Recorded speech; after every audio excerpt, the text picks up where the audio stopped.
വയനാട്ടിൽ ആദിവാസി മേഖല കേന്ദ്രീകരിച്ച് അനുമതിയില്ലാതെ ആരോഗ്യ പരീക്ഷണം. മാനന്തവാടി മേഖലയിലെ ആദിവാസി ഊരുകളിലാണ് മിനിസ്ട്രൽ ഹെൽത്ത് കിറ്റ് പരീക്ഷിക്കുവാൻ നീക്കമുണ്ടായത്.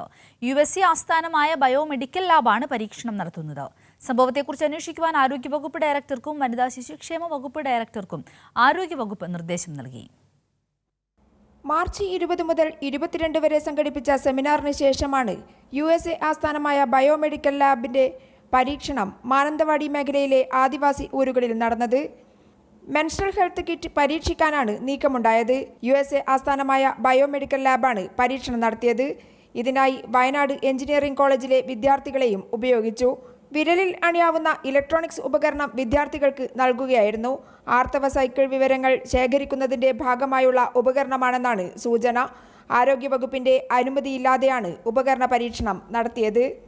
ഇത് സംബന്ധിച്ച് അന്വേഷണ റിപ്പോർട്ട് സമർപ്പിക്കാൻ ആരോഗ്യമന്ത്രിയുടെ നിർദ്ദേശമുണ്ടായി. ആരോഗ്യവകുപ്പ് ഡയറക്ടർക്കും വനിതാ ശിശുക്ഷേമ വകുപ്പ് ഡയറക്ടർക്കുമാണ് നിർദ്ദേശം നൽകിയിരിക്കുന്നത്. ആരോഗ്യവകുപ്പ് സംഭവത്തിൽ ഊർജിതമായ അന്വേഷണം ആരംഭിച്ചു കഴിഞ്ഞു. കൈരളി ന്യൂസ്, വയനാട്.